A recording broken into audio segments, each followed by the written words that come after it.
저도 속았어요. 민수 씨가 이혼한다고 했어요. 당신이랑 이미 별거 중이라고. 곧 이혼 절차 받는다고. 이혼? 별거? 무슨 소리예요? 우리는 같은 집에서 살았어요. 20년 동안 한 번도 떨어진 적 없어요. 저는 20년 동안 남편의 5억 원 빚을 갚으려 새벽 5시부터 늦은 밤까지 악착같이 일했습니다. 시댁 식구들은 고맙다는 말 한마디 없었습니다. 그런데 남편이 갑자기 세상을 떠난 장례식장에 낯선 여자가 나타났습니다. 그 여자의 입에서 나온 말을 듣는 순간 제 20년이 송두리째 흔들렸습니다. 5억 원 빚은 처음부터 거짓말이었고 제가 번 돈은 전부 그 여자에게 갔습니다. 저의 송두리째 잃어버린 20년을 되찾아가는 이야기에 구독 버튼과 좋아요를 눌러주세요. 저희에게 너무나도 큰 힘이 됩니다. 옛빛 사연 감상실에 오신 당신께 오늘도 행복이 가득하시길 바라며 그럼 이야기 시작합니다. 새벽 5시 알람이 울리기도 전에 눈이 떠집니다. 허리가 쑤셨습니다. 어젯밤 공장 야간 근무를 마치고 집에 온 게 새벽 2시였으니까요. 3시간밖에 못 잤지만 일어나야 했습니다. 6시까지 식당에 가서 설거지를 시작해야 하니까요. 거울을 봤습니다. 58세. 제 얼굴에는 20년이 고스란히 새겨져 있었습니다. 깊은 주름, 거칠어진 피부, 손에 박힌 굳은 살. 한때는 간호조무사로 일하며 환자들에게 손이 참 곱네요라는 말을 듣던 손이었는데 이젠 보기만 해도 고된 세월이 느껴집니다. 20년. 이제 거의 다 갚았는데 냉장고 옆에 붙여둔 낡은 가계부를 펼쳤습니다. 매일 기록한 숫자들. 식당 설거지 150만 원, 청소 아줌마 80만 원, 공장 야간 근무 120만 원, 한 달에 350만 원. 20년이면 5억 3천만 원. 5억 빚. 이제 정말 끝나가는 거지?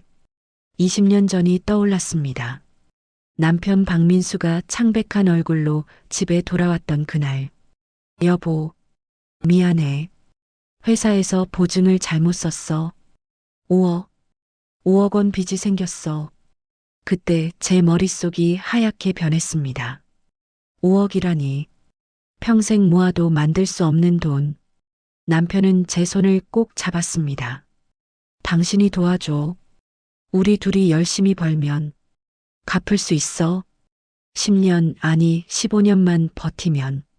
저는 그날부터 간호조무사 일을 그만뒀습니다. 한 군데만 다녀서는 빚을 갚을 수 없었으니까요. 새벽에는 식당 설거지, 낮에는 청소, 밤에는 공장 야간 근무. 하루에 3, 4시간만 자고 일했습니다. 손에는 굳은 살이 박혔고 허리는 디스크가 왔습니다. 병원에 가고 싶었지만 참았습니다. 병원비가 아까워서요. 그 돈으로 빚을 한 푼이라도 더 갚아야 했으니까요. 식당으로 가는 버스 안에서 가계부를 다시 봤습니다. 5억 3천. 이제 거의 다 갚았어. 조금만 더. 그런데 이상했습니다. 남편은 20년 전에 10년이면 갚을 수 있다고 했는데 20년이 지났습니다. 이제 얼마 안 남았다는 말만 계속 반복했습니다. 정확히 얼마가 남았는지는 절대 말해주지 않았습니다. 식당 주방으로 들어갔습니다. 사장님이 인사했습니다. 언니, 오늘도 일찍 왔네. 고생이 많아. 고생이 많긴요. 이게 제 인생인걸요. 설거지를 시작했습니다.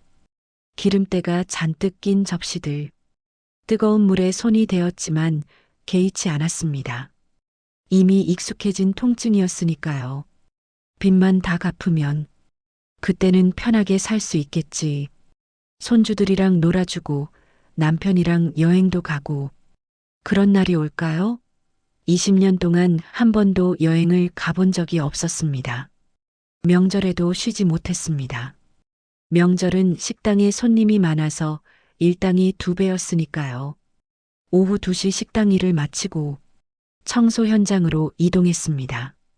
오늘은 오피스텔 10개동을 청소해야 했습니다. 무릎이 시큰거렸지만 참았습니다. 빚만 갚으면 저녁 7시 집에 잠깐 들렀습니다.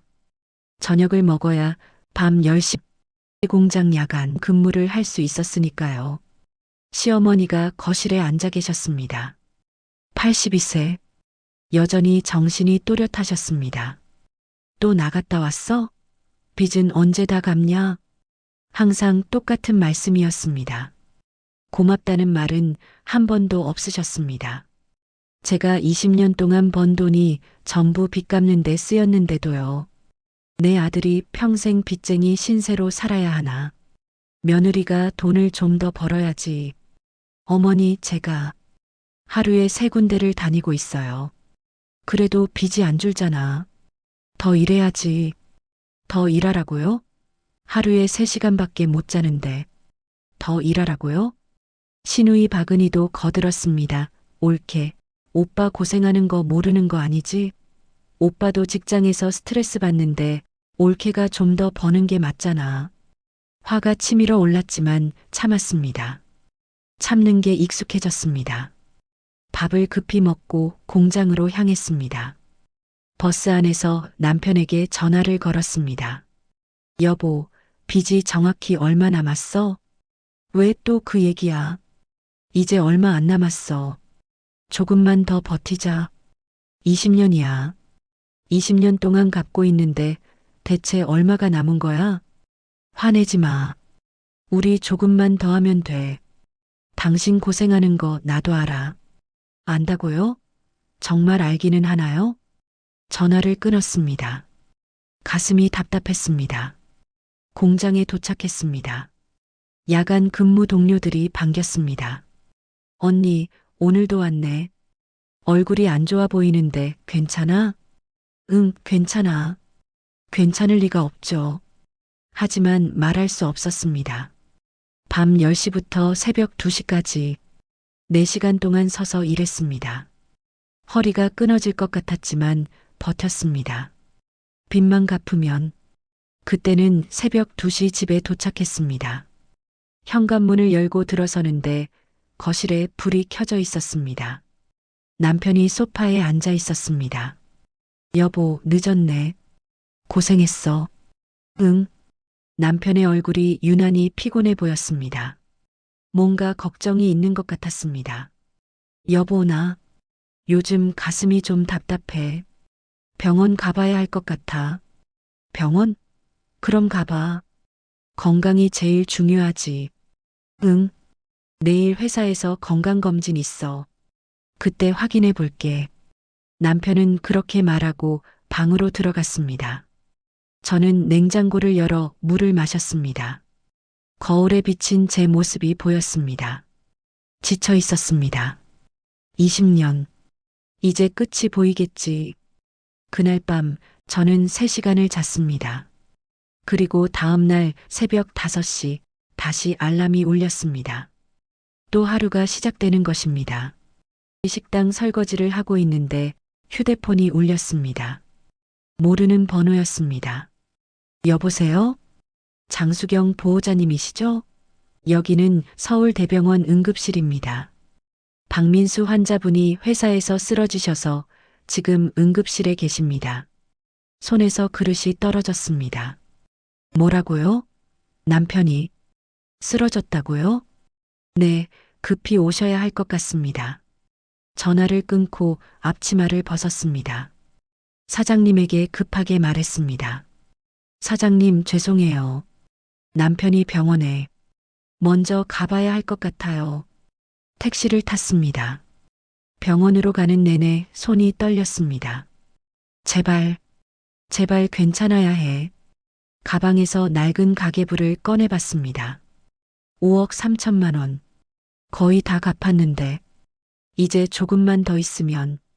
택시가 병원 앞에 도착했습니다. 응급실로 뛰어들어갔습니다. 의사가 나왔습니다. 표정이 심상치 않았습니다. 보호자분이세요?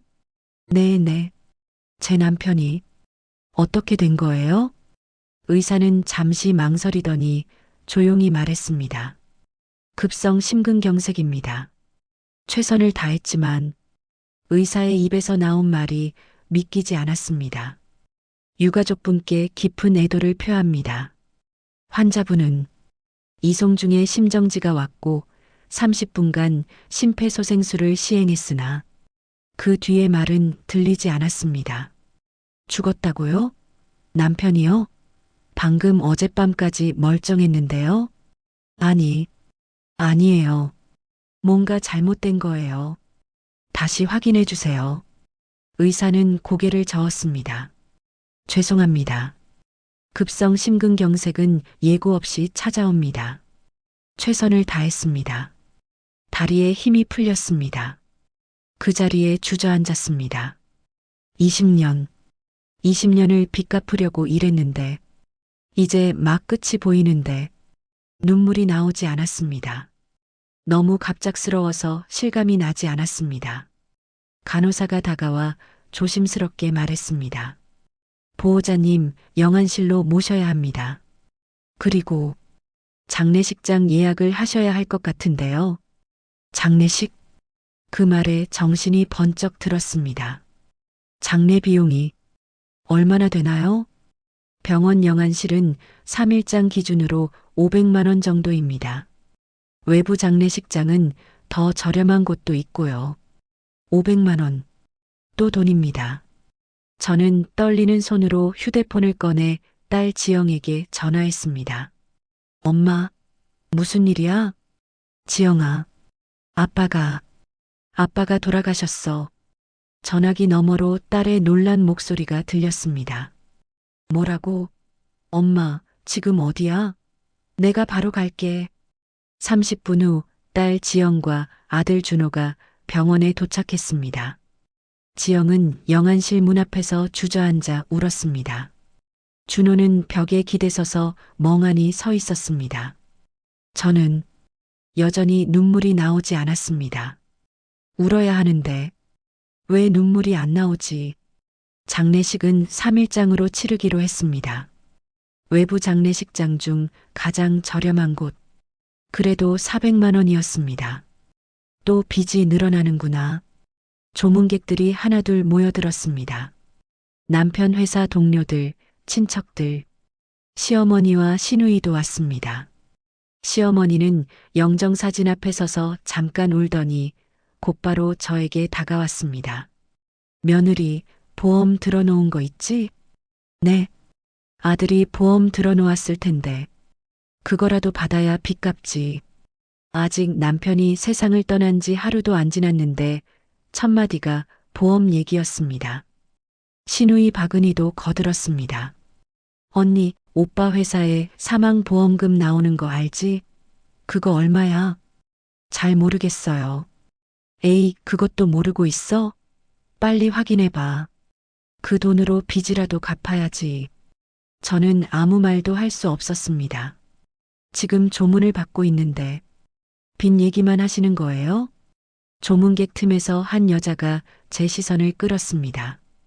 50대 초반으로 보이는 단정한 옷차림의 여자. 처음 보는 얼굴이었습니다.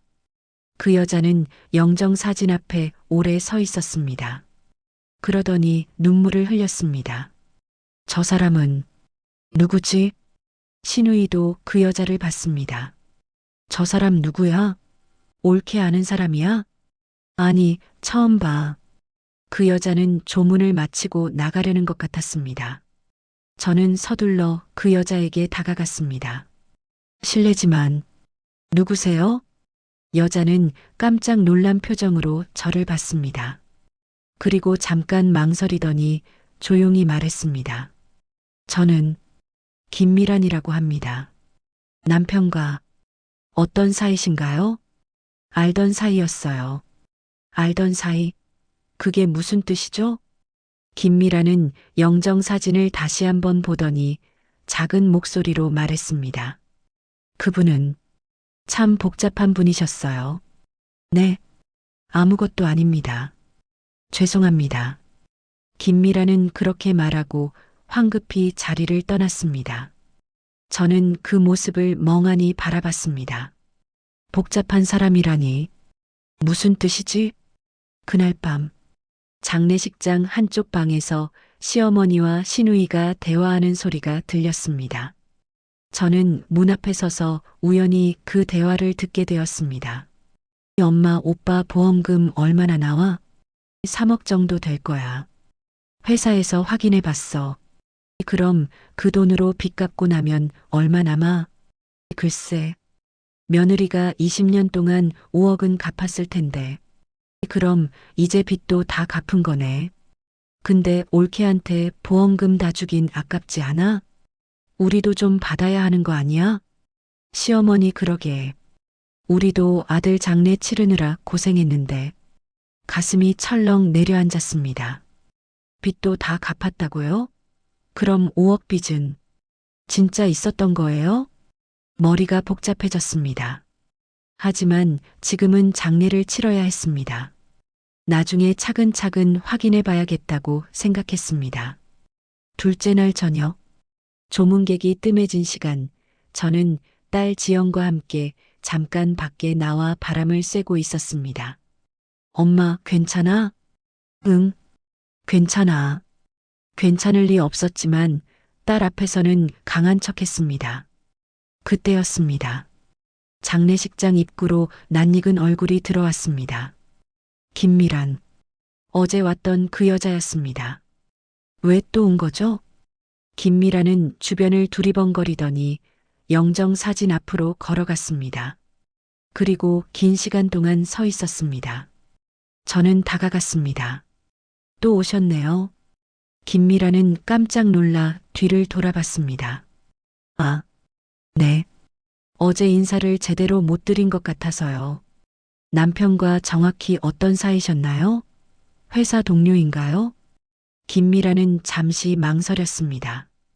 그리고 조심스럽게 말했습니다. 아니요. 회사 동료는 아니고요. 그럼 개인적으로 알던 사이였어요. 개인적으로? 남편에게 개인적으로 아는 여자가 있었다고요? 제 표정이 굳어지자 김미라는 당황한 듯 말을 이었습니다. 오해하지 마세요. 그냥 알던 사이였을 뿐이에요. 죄송합니다. 김미라는 그렇게 말하고 다시 나가려 했습니다. 그 순간 시누이 박은희가 다가왔습니다. 올케, 저 여자 누구야? 어제도 왔던 사람 아니야? 글쎄, 남편이랑 안다는데. 시누이가 김미란을 빤히 쳐다봤습니다. 그리고 갑자기 표정이 굳었습니다. 저 여자 어디서 봤는데. 뭐? 아, 맞다. 라떼하우스 카페. 저 여자 거기 주인이야. 라떼하우스? 시누이가 저에게 말했습니다. 올케, 오빠가 가끔 거기 간다고 했거든. 커피 맛있는 데래서. 갑자기 머릿속이 복잡해졌습니다. 남편이 자주 가던 카페 주인이 장례식에 왔다고요? 그것도 눈물을 흘리면서. 저는 김미란의 뒷모습을 봤습니다. 그 여자는 빠른 걸음으로 장례식장을 나가고 있었습니다.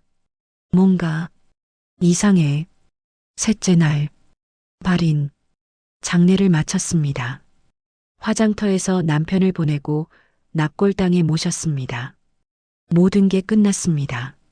아니, 시작인지도 모릅니다. 집으로 돌아오는 차 안에서 저는 생각했습니다. 라떼하우스, 한번 가봐야겠어. 남편이 왜 자주 갔는지. 그리고 시어머니가 했던 말이 계속 맴돌았습니다. 빚도 다 갚았을 텐데. 정말 5억 빚이 다 갚아진 거라면. 그럼 이제 편하게 살 수 있는 건가요? 하지만 왜인지 불안했습니다. 뭔가 잘못됐다는 느낌이 들었습니다. 김미란의 말이 떠올랐습니다. 그분은 참 복잡한 분이셨어요. 복잡하다니 무슨 뜻일까요? 장례를 치르고 집에 돌아온 지 3일째. 집은 텅 비어 있었습니다. 딸 지영은 회사에 갔고 아들 준호는 면접을 보러 나갔습니다. 저 혼자였습니다. 남편의 방을 정리해야 했습니다. 옷, 신발, 소지품들, 20년을 함께 살았지만 이제는 정리해야 하는 물건들이었습니다. 옷장을 열었습니다. 양복들이 걸려 있었습니다. 깔끔하게 정돈된 옷들. 남편은 항상 외모에 신경 썼습니다. 나는 20년 동안 낡은 옷만 입었는데 당신은 이렇게 좋은 옷들을 입고 다녔네. 씁쓸한 마음이 들었습니다. 옷장 깊숙한 곳에 작은 상자가 하나 있었습니다. 열어봤습니다. 안에는 휴대폰이 하나 더 있었습니다. 이건 뭐지? 남편이 휴대폰을 2개 쓴 거야? 평소 쓰던 휴대폰은 장례식 때 유품으로 받았습니다. 그런데 이건 처음 보는 휴대폰이었습니다. 전원을 켰습니다. 화면에 비밀번호 입력창이 떴습니다. 비밀번호를 모르는데 남편 생일을 눌러봤습니다. 틀렸습니다. 우리 결혼 기념일. 틀렸습니다. 딸 생일, 아들 생일, 전부 틀렸습니다. 도대체 무슨 비밀번호를 쓴 거야? 휴대폰을 내려놓고 다시 옷장을 뒤졌습니다. 남편의 평소 지갑이 있었습니다. 안을 열어봤습니다. 신용카드, 직장 사원증, 그리고 낯선 카드 하나. 라떼하우스 멤버십 카드. 신우이가 말했던 그 카페였습니다. 김미란이 운영한다던. 카드 뒷면에는 적립 스탬프가 가득 찍혀 있었습니다. 20개. 한 달에 한 번씩 가도 1년 반은 걸리는 횟수였습니다. 남편이 그 카페를 이렇게 자주 갔다고? 가슴이 두근거렸습니다. 뭔가 이상했습니다. 저는 가방을 들고 집을 나섰습니다. 라떼하우스 카페를 찾아가야 했습니다.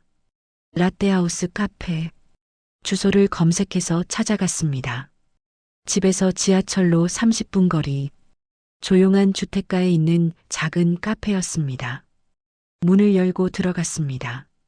차분한 음악이 흐르고 커피 향이 가득했습니다. 카페 안은 아늑했습니다. 손님은 거의 없었습니다. 카운터에 여자가 서 있었습니다. 김미란. 장례식에 왔던 그 여자였습니다. 김미란은 저를 보자 눈이 커졌습니다. 당황한 표정이었습니다. 어떻게? 안녕하세요. 찾아왔어요. 네. 어서 오세요. 어색한 침묵이 흘렀습니다. 저는 카운터 앞에 섰습니다. 남편이 여기 자주 왔나요? 김미라는 잠시 망설이더니 고개를 끄덕였습니다. 네. 자주 오셨어요. 얼마나 자주요? 일주일에 한두 번? 일주일에 한두 번.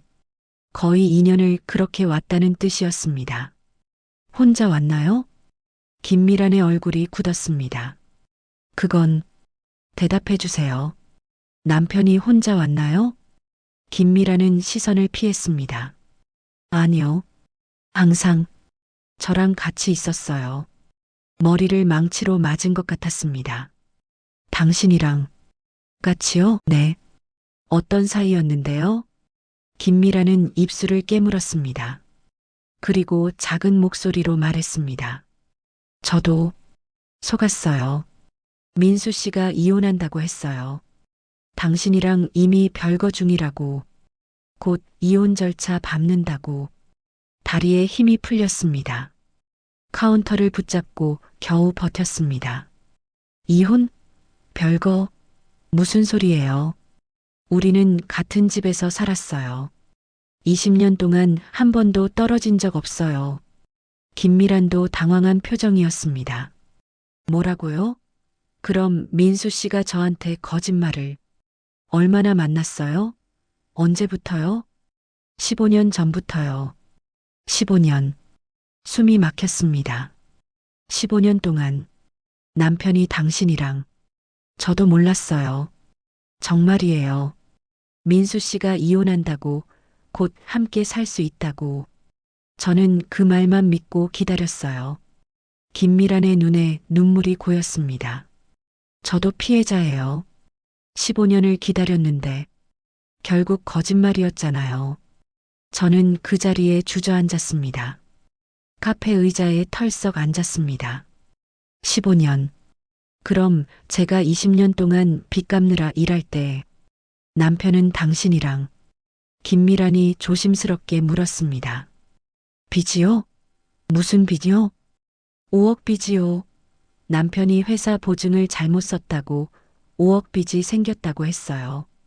그래서 제가 20년 동안 하루에 3군데씩 일했어요. 김미란의 얼굴이 창백해졌습니다. 5억 빚? 그런 빚 없었는데요. 뭐라고요? 민수 씨한테 빚이 있다는 말 들어본 적 없어요. 오히려 저한테 매달 돈을 보내줬어요. 카페 운영비라고. 세상이 무너지는 것 같았습니다. 매달 돈을요? 네.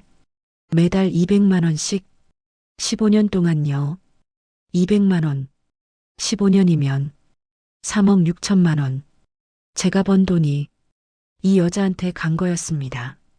제가 번 돈이 당신한테? 목소리가 떨렸습니다. 분노가 치밀어 올랐습니다. 김미란도 울고 있었습니다. 저도 몰랐어요. 진짜 몰랐어요. 민수 씨가 사업 자금이 필요하다고 해서 저도 제 돈도 많이 보탰어요. 저는 일어섰습니다. 더 이상 이 자리에 있을 수 없었습니다. 당신도 피해자라고요? 웃기지 마세요. 당신은 남의 남편이랑 15년 동안 만났잖아요. 저는 이혼한 줄 알았어요. 알았든 몰랐든 당신 때문에 제 인생이 망가졌어요. 저는 카페를 뛰쳐나왔습니다. 집으로 돌아오는 길, 지하철 안에서 눈물이 쏟아졌습니다. 20년을 속았다는 거야? 5억 빚은 처음부터 거짓말이었어? 주변 사람들이 저를 쳐다봤지만 신경 쓰지 않았습니다. 그럼 제가 번 5억은 다 어디로 간 거야? 김미란한테? 이중생활 자금으로? 분노와 배신감이 동시에 밀려왔습니다. 집에 도착했습니다. 현관문을 열고 들어서자마자 저는 남편 방으로 달려갔습니다. 옷장을 뒤졌습니다. 서랍을 열었습니다. 뭔가 더 있을 것 같았습니다. 증거가 더 있을 것 같았습니다. 책상 서랍 맨 밑 봉투 하나가 있었습니다. 열어봤습니다. 안에는 사진들이 있었습니다. 남편과 김미란이 함께 찍은 사진, 카페에서, 공원에서, 여행지에서, 그리고 어린 여자아이 사진, 뒷면에 적힌 글씨, 우리 딸 수민이 고등학교 2학년. 손에서 사진이 떨어졌습니다. 딸, 남편이, 김미란이랑 아이까지 있었어? 숨을 쉴 수가 없었습니다. 그 순간 현관문이 열렸습니다. 딸 지영이 퇴근한 것이었습니다. 엄마, 왜 이렇게 어두워? 불도 안 켜고. 엄마, 지영이 제 얼굴을 보고 깜짝 놀랐습니다. 엄마, 왜 울어? 무슨 일 있어? 저는 바닥에 흩어진 사진들을 가리켰습니다. 지영아, 아빠가 우리를 속였어. 20년 동안. 지영은 사진들을 주었습니다. 그리고 사진을 보더니 얼굴이 굳었습니다. 이게 뭐야? 아빠가 다른 여자랑? 그리고 이 아이는? 아빠 딸이래. 고등학생이래. 지영은 사진을 든 채 멍하니 서 있었습니다. 저는 침대에 주저앉았습니다. 5억 빚도 거짓말이었어. 처음부터 없었어. 내가 20년 동안 번 돈은 전부 저 여자한테 간 거야. 지영이 제 옆에 앉았습니다. 엄마, 그럼 이제 어떻게 해? 모르겠어. 정말 모르겠어. 그때 숨겨진 휴대폰이 눈에 들어왔습니다.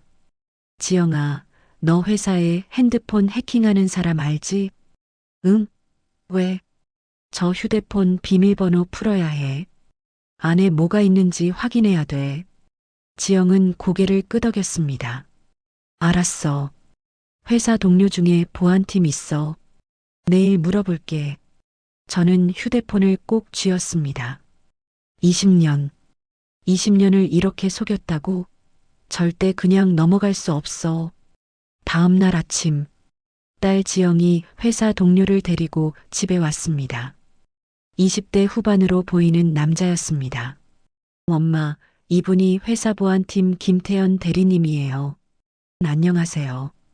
지영 씨한테 사정 들었습니다. 도와드릴게요. 태연 씨는 남편의 숨겨진 휴대폰을 받아들었습니다. 노트북을 연결하고 프로그램을 돌렸습니다. 10분 정도 지났을까요? 됐습니다. 비밀번호 풀렸어요. 심장이 쿵쿵 뛰었습니다. 뭐예요? 비밀번호가 527, 5월 27일이네요. 무슨 날짜인지 아세요? 5월 27일. 우리 결혼 기념일은 9월 15일. 딸 생일은 3월 8일. 아들 생일은 11월 2일. 모르겠어요. 우리 가족하고는 전혀 관련 없는 날짜예요. 태연 씨는 휴대폰을 켜서 메시지를 확인했습니다. 그리고 표정이 굳었습니다. 아, 이거 뭐가 있어요? 15년치 카카오톡 대화 내역이 있습니다. 김미란이라는 사람이랑. 그리고 태연 씨가 휴대폰을 건네줬습니다. 저는 떨리는 손으로 휴대폰을 받았습니다. 화면에는 수없이 많은 대화 내역이 있었습니다. 2010년 5월 27일. 민수 미란아, 오늘 우리 만난 지 1주년이야. 사랑해. 미란 나도 사랑해. 언제 이혼할 거야? 나 기다리는 거 알지? 민수 곧. 조금만 더 기다려줘. 집사람이랑 별거 시작할 거야. 별거라니. 우리는 한 번도 떨어진 적이 없는데. 손이 떨렸습니다. 계속 스크롤을 내렸습니다. 2012년 8월. 민수 미란아, 미안해. 이번 달은 200만 원밖에 못 보내. 다음 달에는 250 보낼게. 미란 괜찮아. 카페 운영비로 쓸게. 고마워. 민수 우리 딸 수민이 사진 보내줘. 보고 싶어. 미란 사진 초등학교 입학했어. 닮았지? 사진 속에는 교복을 입은 여자아이가 있었습니다. 남편을 닮았습니다. 눈물이 흘러내렸습니다. 2015년 4월. 민수 집사람이 요즘 세 군데 일한대. 힘들어 보여. 미란 그럼 이혼해줘. 그 사람도 편해질 거야. 민수 아직은 안 돼. 빚 갚는다고 벌어들이는 돈이 많아서 조금만 더 기다려. 화면이 흐려졌습니다. 눈물 때문에 글자가 보이지 않았습니다. 빚 갚는다고 벌어들이는 돈이 많아서? 제가 번 돈을 그렇게 말했다는 거예요? 2018년 11월.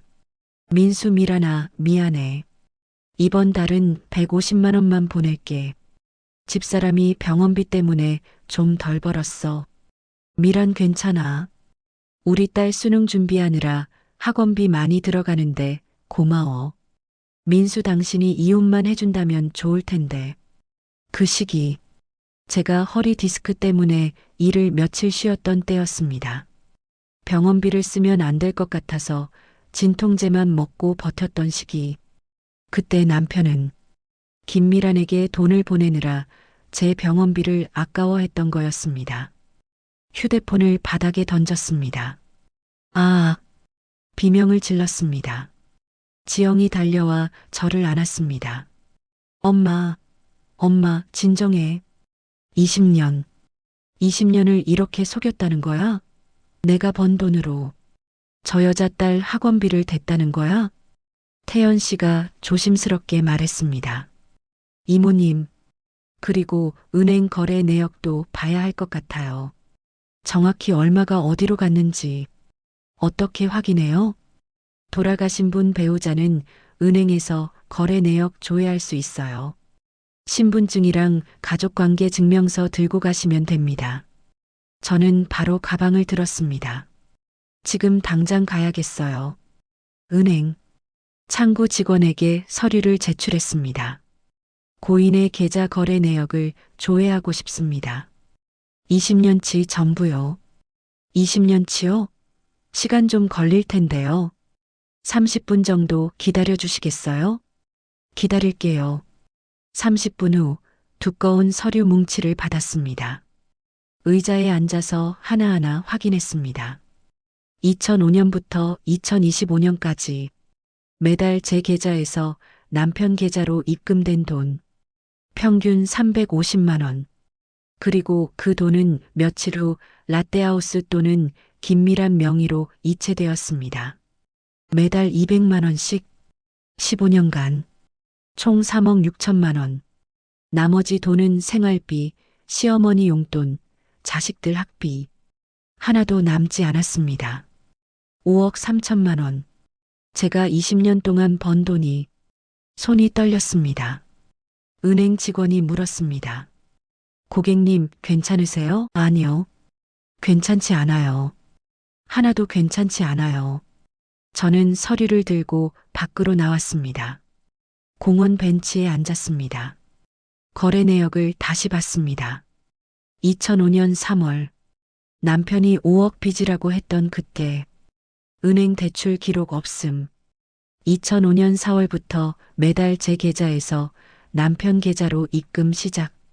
2010년 5월부터 라떼하우스로 송금 시작. 모든 게 계획된 거였습니다. 처음부터 빚은 없었습니다. 남편은 저를 속여서 돈을 벌게 만들고 그 돈으로 이중생활을 했던 것입니다. 휴대폰을 꺼냈습니다. 김미란의 번호를 찾았습니다. 전화를 걸었습니다. 벨이 3번 울렸습니다. 여보세요? 저예요. 장수경. 아, 네. 당신 다 알고 있었죠? 제가 20년 동안 무엇을 했는지. 김미란은 잠시 침묵하더니 말했습니다. 네. 알았어요. 알고도 제 남편한테 돈을 받았어요? 근데 그게 제 문제인가요? 믿을 수 없었습니다. 뭐라고요? 저도 15년 동안 기다렸어요. 이혼해준다고 했으니까요. 그런데 안 했잖아요. 당신도 속았고 저도 속았어요. 그게 다예요. 다라고요? 제가 번 돈으로 당신 딸 학원비 댄 게 다예요? 민수 씨가 보낸 돈이에요. 제가 뭘 잘못했어요? 화가 치밀어 올랐습니다. 당신이 남의 남편을 빼앗으려고 한 게 잘못 아니에요? 이혼한다고 했어요. 저는 속은 거예요. 거짓말. 당신도 알았을 거예요. 제 남편이 거짓말하는 거 이제 그만해요. 민수 씨도 죽었고 이제 끝난 일이에요. 끝? 끝이라고요? 네. 전화 끊을게요. 뚝. 전화가 끊겼습니다. 저는 휴대폰을 바닥에 내던졌습니다. 으아악. 비명을 질렀습니다. 공원에 있던 사람들이 저를 쳐다봤지만 신경 쓰지 않았습니다. 무릎을 꿇었습니다. 땅바닥에 손을 짚고 울었습니다. 20년을 이렇게. 그날 밤 집에 돌아왔습니다. 지영이 걱정스러운 얼굴로 맞아줬습니다. 엄마, 은행에서 뭐라고 했어? 저는 거래 내역 서류를 식탁에 던졌습니다. 5억 빚은 없었어. 처음부터 내가 번 돈은 전부 김미란한테 갔어. 3억 6천만 원. 지영은 서류를 보더니 눈물을 흘렸습니다. 아빠가 어떻게 이럴 수가. 저는 주저앉았습니다. 이제 어떻게 해야 하지? 20년이 헛된 거야. 그때 문득 생각이 들었습니다. 시어머니도 알고 있었을까? 장례식 때 시어머니가 했던 말이 떠올랐습니다. 빚도 다 갚았을 텐데. 그 말투, 마치 처음부터 빚이 얼마인지 알고 있던 것 같은. 아니, 혹시 빚이 없다는 것도 알고 있었던 건 아닐까? 지영에게 물었습니다. 지영아, 할머니, 아빠가 바람 피운 거 알고 있었을까? 지영은 잠시 생각하더니 말했습니다. 글쎄, 근데 엄마, 고모가 뭐라고 했는지 기억나? 장례식 때. 뭐, 라떼하우스 카페 주인 보고 어디서 봤는데 그랬잖아. 고모는 저 여자 알았던 거 아닐까? 그 말에 온몸에 소름이 돋았습니다. 설마 시댁 식구들이 다 알고 있었던 거야? 지영이 고개를 끄덕였습니다. 확인해 봐야 할 것 같아. 엄마, 저는 일어섰습니다. 당장 가봐야겠어. 시댁에, 시댁집 앞에 도착했습니다. 현관문을 두드렸습니다. 시누이 박은희가 문을 열었습니다. 올케, 갑자기 웬일이야? 들어가도 돼요? 그래. 엄마 거실에 계셔. 거실로 들어갔습니다. 시어머니가 TV를 보고 계셨습니다. 82세. 여전히 정신이 또렷하셨습니다. 며느리 왔어? 네, 어머니. 뭔 일이야? 밥은 먹었어? 평소와 다름없는 태도였습니다. 마치 아들이 죽은 지 일주일밖에 안 지났다는 사실을 잊은 것처럼 저는 가방에서 은행 거래 내역을 꺼냈습니다. 그리고 식탁 위에 펼쳤습니다. 어머니, 이거 좀 보세요. 시어머니는 안경을 쓰고 서류를 봤습니다. 표정이 조금씩 굳어갔습니다. 이게 뭐야? 민수 씨 은행 거래 내역이에요.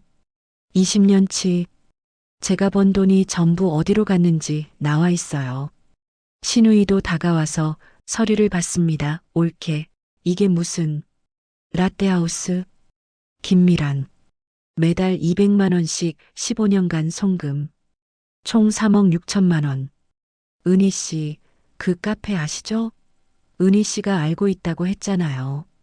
시누이의 얼굴이 창백해졌습니다. 저는 떨리는 목소리로 물었습니다. 어머니 혹시 민수 씨가 5억 빚이 없었다는 거 아셨어요? 시어머니는 시선을 피했습니다. 그게 무슨 소리야? 대답해 주세요. 처음부터 빚이 없었다는 거 아셨어요? 침묵이 흘렀습니다. 시누이가 불편한 표정으로 말했습니다. 올케 그게 은희 씨도 알고 있었어요? 시누이는 한숨을 쉬었습니다. 올케, 우리가 몰랐을 것 같아? 그 한마디에 온몸에 힘이 빠졌습니다. 뭐라고요? 시누이가 소파에 앉으며 말했습니다. 오빠가 미란이랑 사귄다는 거 엄마도 나도 20년 전부터 알았어. 머리를 망치로 맞은 것 같았습니다. 알고 있었다고요? 응. 근데 뭐 어쩌라고? 어쩌긴요. 그럼 저한테 말을 했어야죠. 시누이가 어깨를 으쓱했습니다. 왜? 올케가 알면 뭐가 달라져? 어차피 올케가 벌어서 우리 가족 먹여 살렸잖아. 네. 제 귀를 의심했습니다. 제가 벌어서 먹여 살렸다고요? 시어머니가 불편한 표정으로 끼어들었습니다. 며느리, 그건 좀 그렇게 말하는 거 아니지. 하지만 시누이는 멈추지 않았습니다.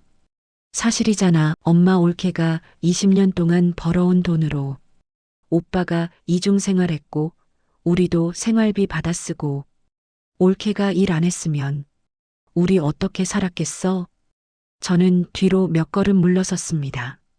그럼 저를 이용한 거예요? 20년 동안? 시어머니가 말했습니다. 이용이라니. 그건 며느리 도리지. 시댁 살림 돕는 게 당연한 거 아니야? 시댁 살림이요? 빚이 없었는데요? 처음부터 거짓말이었는데요? 시어머니는 고개를 돌렸습니다. 그래도 며느리가 남편 뒷바라지하는 건 당연하잖아. 뒷바라지요? 이중생활 자금 되는 게 뒷바라지예요? 시누이가 짜증난다는 듯이 말했습니다. 아이고 올게. 그래서 어쩌라고. 오빠도 죽었는데 이제 와서 뭘 어떻게 하게. 눈물이 났습니다. 분노의 눈물이었습니다. 20년 동안 여러분은 다 알고 계셨어요. 제가 새벽 5시에 일어나서 하루에 3군데 일하는 거, 손에 굳은 살 박이고 허리 망가지는 거 다 보고도 한마디도 안 하신 거예요? 시어머니가 변명했습니다. 그건 며느리가 하겠다고 한 거잖아. 우리가 시킨 거 아니야. 제가 하겠다고요? 5억 빚 때문에 어쩔 수 없었던 거잖아요. 그 빚이 거짓말인 줄 알았으면 제가 이랬겠어요? 신우이가 냉소적으로 웃었습니다. 그래도 올케가 번 돈으로 우리 오빠 이중생활 했잖아. 그럼 됐지 뭐. 오빠도 행복했을 거고. 뭐라고요? 믿을 수 없었습니다. 이게 사람이 할 말인가요? 저는 신우이를 똑바로 쳐다봤습니다. 은희 씨, 지금 제 앞에서 그런 말을 하는 거예요? 사실이잖아. 올케가 벌지 않았으면 오빠가 어떻게 미란이랑 살림 차렸겠어? 올케 덕분이지 참을 수 없었습니다. 은희 씨 명품 가방, 그것도 제 돈으로 산 거죠? 명절 때마다 시댁에 드린 생활비, 어머니 병원비, 전부 제가 번 돈이잖아요. 신우이가 당황한 표정을 지었습니다. 그건 올케가 준다니까 받은 거지. 제가 주고 싶어서 준 게 아니라 빚 때문에 어쩔 수 없었던 거잖아요. 그 빚이 거짓말인 줄 알았으면 단 한 푼도 안 줬어요. 시어머니가 목소리를 높였습니다. 며느리, 지금 시어머니한테 그렇게 말하는 거야? 그럼 어머니는 며느리한테 20년 동안 거짓말한 게 괜찮으세요? 거짓말은 아들이 한 거지. 내가 한 거 아니야. 하지만 아셨잖아요. 알고도 저한테 말씀 안 하셨잖아요. 매일 빚은 언제 다 갚냐고 핀잔 주시면서. 시어머니는 말문이 막혔습니다. 저는 가방에서 낡은 가계부를 꺼냈습니다. 이거 보세요. 제가 20년 동안 번 돈을 매일 기록한 거예요. 5억 3천만 원. 하루도 빠짐없이 기록했어요. 언젠가 빚을 다 갚는 날이 올 거라고 믿으면서 가계부를 식탁에 던졌습니다. 근데 빚은 처음부터 없었어요. 제 돈은 전부 김미란한테 갔고 여러분도 다 알고 계셨어요. 저만 몰랐던 거예요. 20년 동안. 시어머니는 고개를 숙였습니다. 신우이는 휴대폰을 만지작거리며 시선을 피했습니다. 저는 두 사람을 번갈아 봤습니다. 사과 한마디도 없으세요? 미안하다는 말 한마디도 없으세요? 여전히 침묵이었습니다. 시어머니가 작은 목소리로 말했습니다. 며느리, 우리가 미안했어. 하지만 이미 지나간 일이잖아. 이제 와서 어떻게 해? 어떻게 하긴요? 책임지셔야죠. 신우이가 놀란 표정으로 물었습니다. 책임? 무슨 책임? 법적 책임이요. 법적 책임이라니. 옳게 무슨 소리야? 저는 가방에서 또 다른 서류를 꺼냈습니다. 변호사 상담 예약 확인서였습니다. 내일 변호사를 만날 거예요. 20년간의 사기, 그리고 여러분의 공모에 대해 상담할 거예요. 시어머니의 얼굴이 하얗게 질렸습니다. 공모라니. 우리가 뭘 잘못했다고. 알고도 방조하셨잖아요. 그것도 20년 동안. 법적으로 공모해요. 신우이가 당황하며 일어섰습니다. 옳게 잠깐. 우리 얘기 좀 해보자. 굳이 법까지 가야 돼? 내 가야 돼요, 옳게. 저는 두 사람을 마지막으로 한번 쳐다봤습니다. 어머니, 그리고 은희 씨. 제가 20년 동안 참았어요. 새벽 5시에 일어나서 하루 3군데 일하고 허리 망가지고 손에 굳은 살 박이는 것도 참았어요. 시어머니 핀잔도 은희 씨 무시하는 말도 다 참았어요. 목소리가 떨렸습니다. 근데 이제는 안 참을 거예요. 여러분이 저한테 한 일 전부 대가를 치르게 할 거예요. 시어머니가 울먹이며 말했습니다. 며느리, 우리 가족인데 그렇게까지. 가족이요? 가족이 이렇게 하나요? 20년 동안 거짓말하고 이용하고 무시하는 게 가족이에요? 저는 더 이상 말하고 싶지 않았습니다. 돌아서서 현관으로 향했습니다. 옳게. 야, 장수경. 뒤에서 신우이가 소리쳤지만 돌아보지 않았습니다. 현관문을 열고 나왔습니다. 문을 닫는 순간 가계부를 꼭 쥐었습니다. 20년. 절대 헛되지 않을 거예요. 눈빛이 변했습니다. 이제 제 차례입니다. 집으로 돌아오는 길, 지하철 안에서 딸 지영에게 전화했습니다. 엄마, 어떻게 됐어? 지영아, 다 알고 있었어. 할머니도 고모도 20년 동안. 진짜? 어떻게 그럴 수가. 내일 변호사 만나자. 엄마 혼자는 안 돼. 같이 가줘. 당연하지. 내가 도와줄게, 엄마. 전화를 끊고 창밖을 봤습니다. 어둠이 내려오고 있었습니다. 하지만 제 마음속에는 불이 붙었습니다. 분노의 불, 정의의 불. 이제 시작이에요. 시댁, 각오하세요. 다음 날 오전, 딸 지영과 함께 법무법인을 찾았습니다. 예약한 변호사는 40대 여성이었습니다. 안녕하세요. 한지은 변호사입니다. 앉으세요. 저는 준비한 서류들을 책상 위에 펼쳤습니다. 은행 거래 내역, 휴대폰 메시지, 사진들, 가계부. 한 변호사는 꼼꼼히 읽었습니다. 표정이 점점 굳어갔습니다. 이건 명백한 사기네요. 법적으로 고소할 수 있나요? 물론입니다.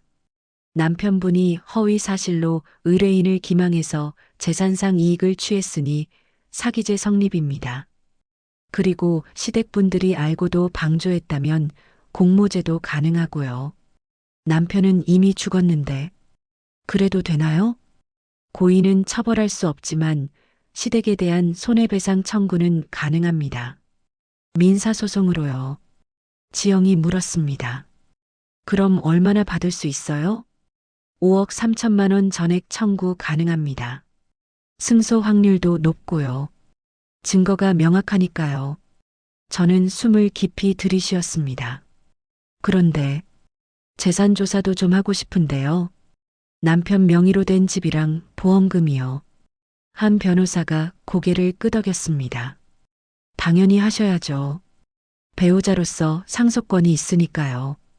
제가 등기부등본이랑 보험금 수령 내역 확인해 드릴게요. 30분 후, 한 변호사가 컴퓨터 화면을 보다가 갑자기 표정이 굳었습니다. 이거 이상한데요? 뭐가요? 집 등기부등본인데요. 남편분 명의였던 집이 사망 3일 후에 시어머니 명의로 변경되어 있어요. 네? 3일 후요? 네. 장례 치르고 있을 때잖아요. 상속인 동의도 없이 임의로 명예 변경한 거예요. 이건 명백한 불법입니다. 머리가 멍해졌습니다. 그럼 시어머니가 불법으로 집을 가져간 거예요? 그렇죠. 상속은 배우자와 자녀가 같이 받아야 하는데 임의로 한 사람 명의로 변경했으니 문서 위조죠. 형사고소 가능합니다. 지영이 놀라서 물었습니다. 그럼 할머니가 범죄를 저지른 거예요? 네. 문서 위조죄로 형사처벌 대상입니다. 저는 손이 떨렸습니다. 화가 나면서도 한편으로는 묘한 기분이었습니다. 시어머니가 직접 한 건가요? 아마 법무사나 대리인을 통해서 했을 거예요. 서명 위조해서요. 확인해 볼게요. 한 변호사는 다시 컴퓨터를 두드렸습니다. 그리고 보험금도 확인해 볼게요. 5분 후 한 변호사의 얼굴이 더욱 굳어졌습니다. 이것도 문제네요. 보험금이요? 네. 남편분 회사에서 나온 사망 보험금 3억 원. 수령자는 배우자인 의뢰인이어야 하는데. 근데요? 이 중 1억 원이 박은희 씨 계좌로 이미 이체되어 있어요. 일주일 전에요. 지영이 소리쳤습니다. 고모가 보험금을 가져갔다고요? 네. 이것도 불법이죠. 정당한 수령자가 아닌데 보험금을 가져갔으니 횡령죄입니다. 저는 주먹을 불끈 쥐었습니다. 어떻게 이렇게까지? 한 변호사가 말했습니다. 의뢰인, 이건 단순한 민사 문제가 아니에요. 형사 사건이에요. 문서 위조, 횡령, 사기. 다 형사처벌 대상입니다. 형사처벌이면 감옥에 가는 거예요? 네. 실형도 나올 수 있어요. 특히 횡령 금액이 1억이면 집행유예는 나올 수 있지만 정과는 남습니다. 지영이 제 손을 잡았습니다. 엄마, 어떻게 할 거야? 저는 한 변호사를 똑바로 봤습니다. 고소할 거예요. 형사고소. 시어머니랑 시누이 둘 다요. 한 변호사가 고개를 끄덕였습니다. 알겠습니다. 고소장 준비하겠습니다. 그리고 진명이는 무효 소송 걸고 보험금도 환수 청구하겠습니다. 얼마나 걸려요? 형사고소는 바로 접수 가능하고요. 경찰 조사받으면서 진행될 겁니다. 민사소송은 6개월에서 1년 정도 걸릴 수 있어요. 그럼 시댁은 어떻게 되나요? 한 변호사가 설명했습니다. 우선 경찰 조사받고 기소되면 재판받게 됩니다. 유죄 판결 나면 형사 처벌받고 손해배상도 해야죠.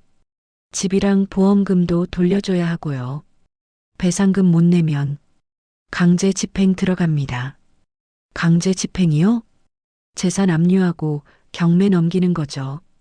시댁집이 그렇게 될 수도 있어요. 지영이 놀란 표정으로 물었습니다. 할머니 집이 경매로 넘어간다고요? 네. 배상금 못 내면 그렇게 될 수 있어요. 저는 잠시 생각했습니다. 20년 동안 제가 명절 때마다 갔던 그 집이 복잡한 심경이었습니다. 하지만 결심했습니다. 괜찮아요. 시어머니가 먼저 불법을 저지른 거잖아요. 제 잘못이 아니에요. 한 변호사가 말했습니다. 맞습니다. 의뢰인은 피해자예요. 법은 피해자 편이에요. 그럼 바로 고소해 주세요. 알겠습니다. 그날 오후 한 변호사와 함께 경찰서로 갔습니다. 고소장을 제출했습니다. 경찰관이 서류를 받아들고 읽었습니다. 문서 위조, 횡령, 사기. 피고소인이 시어머니랑 시누이네요? 네. 증거 있으세요? 한 변호사가 서류 뭉치를 내밀었습니다. 여기 다 있습니다.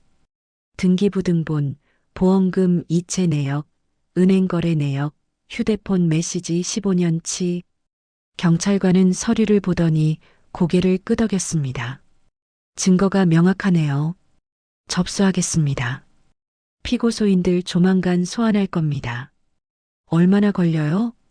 일주일 안에 조사 들어갈 거예요. 경찰서를 나왔습니다. 한 변호사가 조심스럽게 물었습니다. 의뢰인 혹시 이 사건 언론에 알리시겠어요? 언론이요? 네. 이 정도 사건이면 뉴스감이에요. 며느리를 20년 동안 속이고 이용한 시댁, 그리고 사망 후 재산까지 빼돌리기. 여론이 들끓을 겁니다. 저는 잠시 망설였습니다. 그럼 제 얼굴도 나가나요? 아니요. 익명으로 처리할 수 있어요. 하지만 시댁은 지역에서 소문날 수 있어요. 지영이 말했습니다. 엄마, 그 사람들 그럴 만해. 20년 동안 엄마한테 뭘 했는데. 저는 고개를 끄덕였습니다. 알려주세요. 더 이상 숨기고 싶지 않아요. 저 같은 피해자가 더 이상 나오지 않게. 한 변호사가 미소 지었습니다. 용기 있는 결정입니다. 제가 아는 기자한테 연락해 볼게요. 3일 후 휴대폰이 울렸습니다. 시누이 박은희였습니다. 받지 않았습니다. 다시 울렸습니다. 또 받지 않았습니다. 그리고 문자가 왔습니다. 옳게, 우리 좀 만나자. 얘기 좀 하자. 무시했습니다. 저녁에 시어머니한테서도 전화가 왔습니다. 며느리, 경찰에서 연락 왔어. 조사받으러 오래. 이게 무슨 일이야? 어머니가 하신 일이잖아요. 진명에 불법으로 바꾸신 거. 그건 내 아들 집인데 내가 받으면 안 돼? 상속인 동의 없이 임의로 하시면 범죄예요. 며느리, 우리 그냥 조용히 넘어갈 수 없어? 우리 가족인데. 가족은 20년 전에 끝났어요. 전화를 끊었습니다. 지영이 옆에서 물었습니다. 엄마, 괜찮아? 응, 괜찮아. 손이 떨렸지만 마음은 확고했습니다. 일주일 후 뉴스가 나왔습니다. 지역 방송이었지만 온라인으로도 퍼졌습니다. 20년 동안 며느리 속인 시댁, 재산까지 빼돌려. 실명은 나오지 않았지만 지역 주민들은 금방 알아차렸을 것입니다. 한 변호사한테서 연락이 왔습니다. 의뢰인, 반응이 뜨거워요.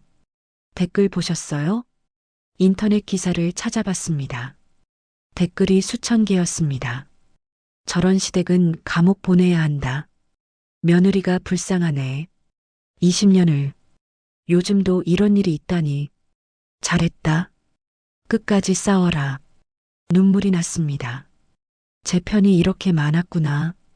지영이 제 어깨를 안았습니다. 엄마, 모두가 엄마 편이야. 저는 고개를 끄덕였습니다. 이제 끝까지 가는 거야. 2주 후 시어머니와 시누이가 경찰서에서 조사를 받았습니다. 저도 참고인으로 출석했습니다. 복도에서 시어머니와 마주쳤습니다. 82세의 시어머니는 초췌해 보였습니다. 며느리, 제발. 저는 고개를 돌렸습니다. 더 이상 할 말이 없었습니다. 시누이는 저를 노려봤습니다. 옳게, 진짜 끝까지 가려고. 우리 엄마 연세가 80인데 은희 씨도 곧 50이잖아요. 어른이죠. 책임지세요. 책임이라니. 우리가 뭘 잘못했다고. 1억 원 횡령하신 거 잊으셨어요? 시누이의 얼굴이 창백해졌습니다. 조사실 문이 열렸습니다. 형사가 나왔습니다. 박순자 씨, 들어오세요. 시어머니가 떨리는 걸음으로 조사실에 들어갔습니다. 2시간 후 시어머니가 나왔습니다. 눈이 빨갛게 부어 있었습니다. 다음은 시누이 차례였습니다. 저는 집으로 돌아왔습니다.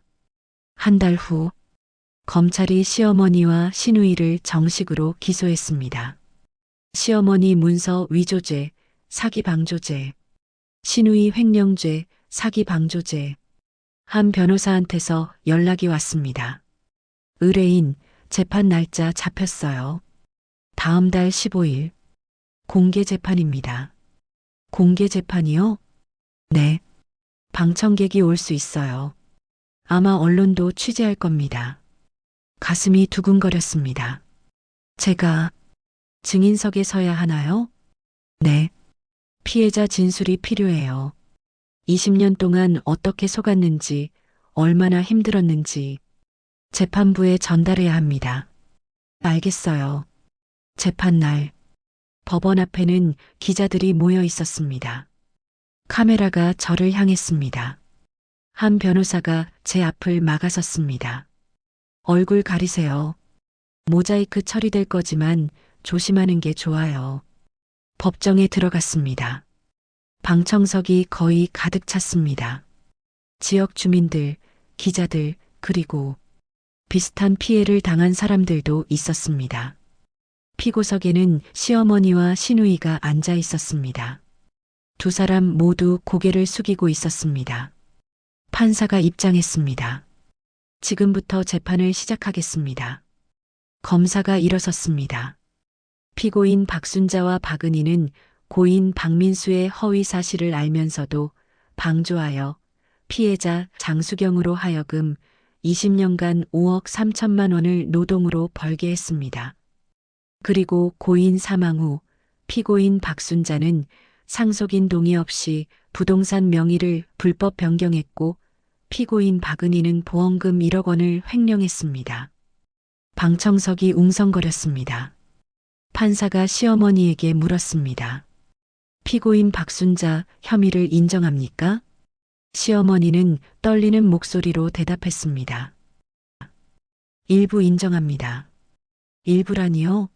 어느 부분을 부인합니까? 저는 며느리를 속이려던 게 아니었어요. 아들이 그냥 빚이 있다고 해서 저도 믿었어요. 거짓말이었습니다. 검사가 증거를 제시했습니다. 하지만 피고인은 15년 전부터 아들의 이중 생활을 알고 있었습니다. 피고인 박은희의 진술에도 나와 있습니다. 시어머니는 말문이 막혔습니다. 판사가 신우이에게 물었습니다. 피고인 박은희 혐의를 인정합니까? 신우이는 고개를 숙인 채 대답했습니다. 네, 인정합니다. 보험금 1억 원을 왜 가져갔습니까? 오빠가 죽어서 장례 비용이랑 생활비로 쓰려고. 하지만 정당한 수령자는 배우자인 장수경 씨였습니다. 동의 없이 가져간 것은 횡령 아닙니까? 죄송합니다. 판사가 저를 불렀습니다. 피해자 장수경 씨, 증인석으로 나오세요. 심장이 쿵쿵 뛰었습니다. 증인석에 섰습니다. 판사가 물었습니다. 증인은 20년 동안 남편의 빚을 갚기 위해 일했다고 진술하셨는데 그 기간 동안 어떤 일을 하셨습니까? 저는 떨리는 목소리로 대답했습니다. 새벽 5시부터 식당 설거지, 낮에는 청소, 밤에는 공장 야간 근무. 하루에 3-4시간만 자고 일했습니다.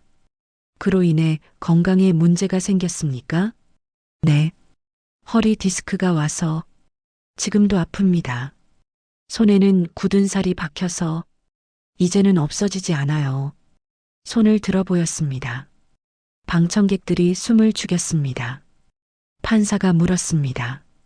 그 20년 동안 벌어들인 돈이 얼마입니까? 5억 3천만 원입니다. 하루도 빠짐없이 기록했습니다. 가계부를 증거로 제출했습니다. 판사가 가계부를 넘겨봤습니다. 이 돈이 전부 어디로 갔습니까? 남편의 이중생활 자금으로 쓰였습니다. 김미란이라는 여자와 그 딸을 위해서요. 방청석에서 한숨소리가 들렸습니다. 판사가 시어머니를 봤습니다. 피고인 박순자, 이 사실을 알고 있었습니까? 시어머니는 대답하지 못했습니다. 검사가 녹음 파일을 재생했습니다. 신우이의 목소리였습니다. 올케가 벌어서 우리 가족 먹여 살렸잖아. 방청석이 술렁였습니다. 판사의 표정이 굳었습니다. 피고인들은 피해자가 속고 있다는 것을 알면서도 오히려 그 돈으로 생활했다는 말입니까? 시어머니가 변명했습니다. 재판장님, 저희도 아들이 잘못한 건 알지만 며느리 돌이라는 게. 판사가 손을 들어 막았습니다. 며느리 돌이라고요? 거짓말로 속여서 20년간 노동을 착취한 게 며느리 돌이입니까? 시어머니는 아무 말도 하지 못했습니다. 저는 증인석에서 말했습니다. 재판장님, 저는 20년 동안 참았습니다. 시어머니께서 매일 빚은 언제 다 갚냐고 하실 때도, 신우이가 제 앞에서 명품 가방을 들고 다닐 때도, 남편이 조금만 더 버티자고 할 때도 전부 참았습니다. 목소리가 떨렸습니다. 그런데 알고 보니 빚은 처음부터 없었고 제가 번 돈은 남의 여자와 그 딸한테 갔고 시댁 식구들은 다 알고 있었어요. 저만 몰랐어요. 눈물이 흘러내렸습니다. 재판장님, 이게 정의인가요? 제가 20년 동안 한 게 이런 결과를 받아야 하는 건가요? 방청석에서 누군가 훌쩍이는 소리가 들렸습니다. 판사가 시어머니에게 물었습니다. 피고인, 피해자에게 할 말 없습니까? 시어머니는 고개를 숙였습니다. 며느리, 미안해. 미안하다고요? 저는 증인석에서 일어섰습니다. 어머니, 저한테 20년 동안 빚은 언제 다 갚냐고 하실 때는 미안하지 않으셨죠? 제가 새벽 5시에 일어나서 손에 굳은 살 박히고 허리 망가지는 거 보실 때는 미안하지 않으셨죠? 시어머니는 울기 시작했습니다. 하지만 저는 멈추지 않았습니다. 그리고 은희 씨, 제가 번 돈으로 명품 가방 사실 때, 오빠 이중생활 자금 될 때, 고마웠어요? 미안했어요? 신우이는 대답하지 못했습니다. 판사가 말했습니다. 피해자, 자리로 돌아가세요. 저는 증인석에서 내려왔습니다. 판사가 판결문을 읽기 시작했습니다. 피고인 박순자는 아들의 사기 행위를 알면서도 방조했고 사망 후에는 부동산을 불법으로 취득했습니다. 이는 피해자에게 20년간 막대한 정신적, 육체적 고통을 준 중대한 범죄입니다. 피고인 박은희는 보험금 1억 원을 횡령했고 역시 사기 행위를 방조했습니다. 다만 피고인들의 나이와 초범인 점을 고려하여 징역 1년의 집행유예 2년을 선고합니다. 방청석이 웅성거렸습니다. 그리고 피해자 장수경에게 다음과 같이 배상하라. 피고인들은 연대하여 피해자에게 8억 원을 배상하라. 8억. 5억 3천만 원 손해배상과 보험금 3억 원을 합친 금액이었습니다. 배상금 미납 시 강제 집행을 실시한다. 탕, 탕, 탕. 판사가 망치를 두드렸습니다. 재판이 끝났습니다. 시어머니와 시누이는 피고석에서 무너졌습니다. 8억? 우리가 어떻게 8억을? 시어머니는 말없이 울고 있었습니다. 저는 방청석에서 일어섰습니다. 딸 지영이 제 손을 잡았습니다. 엄마, 이겼어.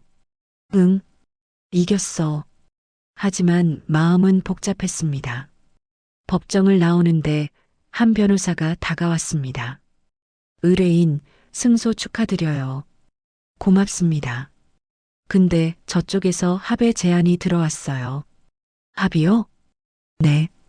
시댁집을 의뢰인 명의로 넘기고 남은 보험금 전액 드린다고요. 그리고 형사 고소만 취하해 달래요. 시댁집, 시세 5억, 보험금 2억, 합쳐서 7억. 거의 배상금에 가까운 금액이었습니다. 한 변호사가 물었습니다. 어떻게 하시겠어요? 저는 법정 안을 돌아봤습니다. 시어머니가 피고석에서 저를 보고 있었습니다.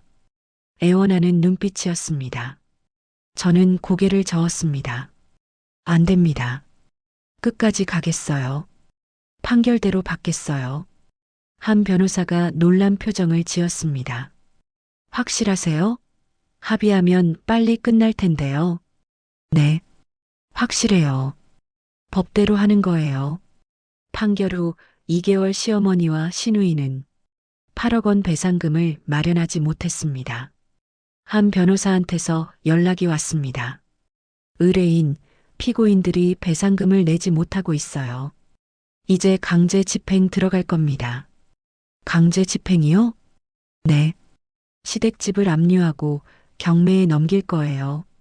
법원 명령이니까 막을 수 없어요. 그럼 시어머니는 어떻게 되나요? 다른 곳으로 이사 가셔야죠. 낙찰자에게 집을 넘겨야 하니까요. 복잡한 심경이었습니다. 하지만 제가 선택한 길이었습니다. 알겠습니다. 경매 공고일. 인터넷으로 경매 정보를 확인했습니다. 시댁집, 시세 5억 원, 감정가 4억 5천만 원, 첫 경매 최저가 3억 6천만 원. 저는 통장을 확인했습니다. 20년 동안 몰래 모은 비자금 7,200만 원, 판결로 받은 보험금 2억 원, 합쳐서 2억 7천만 원. 부족했습니다. 딸 지영이 말했습니다. 엄마, 내가 1억 빌려줄게. 회사 대출 받을 수 있어. 지영아, 괜찮아. 엄마가 20년 동안 번 돈이잖아. 당연히 엄마가 받아야지. 눈물이 났습니다. 고마워, 지영아. 경매 당일, 법원 경매장에 갔습니다. 딸 지영과 한 변호사가 동행했습니다. 입찰자가 여러 명 있었습니다. 하지만 시작가가 높아서인지 많지는 않았습니다. 입찰 시간이 되었습니다. 저는 봉투에 금액을 적었습니다. 3억 8천만 원. 봉투를 제출했습니다. 30분 후 결과 발표. 3번 입찰자 3억 8천만 원. 낙찰. 3번이 저였습니다. 딸 지영이 제 손을 꼭 잡았습니다. 엄마, 해냈어. 저는 믿기지 않았습니다. 시댁집이 이제 내 거라고? 한 변호사가 축하했습니다. 축하드려요. 이제 명도 절차 진행하면 됩니다. 명도요? 네. 시댁분들한테 집에서 나가라고 통보하는 거죠. 법적으로 의뢰인 집이니까요. 가슴이 복잡했습니다. 명도 날. 시댁집 앞에 도착했습니다. 법원 집행관과 한 변호사가 동행했습니다. 초인종을 눌렀습니다. 신우이가 문을 열었습니다. 얼굴이 창백했습니다. 옳게 들어가도 돼요? 신우이는 말없이 비켜섰습니다. 집 안으로 들어갔습니다.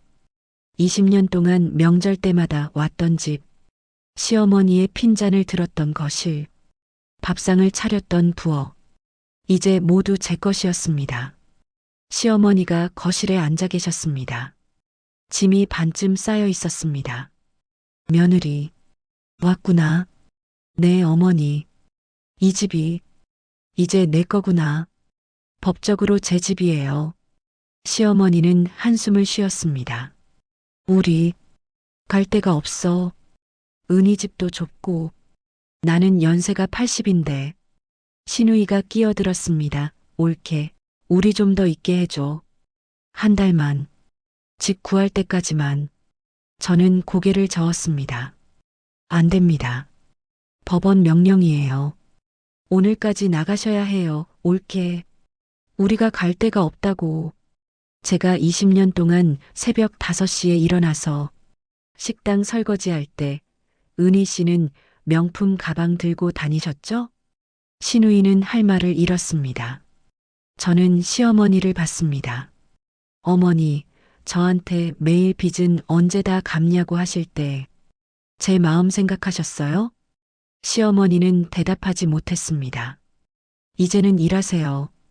저처럼 새벽 5시에 일어나서 설거지하고 청소하고 밤에는 공장 가세요.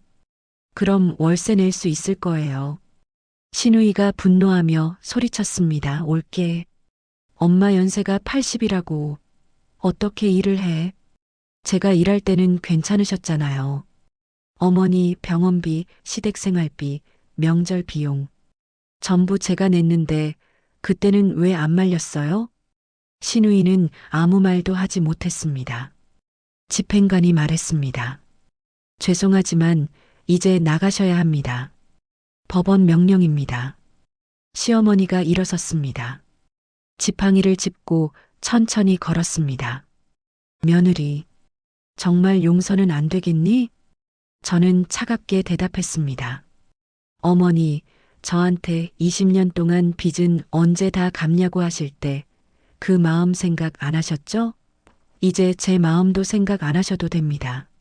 시어머니는 더 이상 말하지 못했습니다. 신우이가 짐을 들고 나갔습니다. 시어머니도 뒤따라 나갔습니다. 문이 닫혔습니다. 집이 조용해졌습니다. 저는 거실에 서서 천천히 둘러봤습니다. 20년 동안의 아픔이 서린 곳. 하지만 이제는 제 것이었습니다. 3개월 후 집을 리모델링 했습니다. 1층은 카페로 2층은 주거 공간으로 만들었습니다.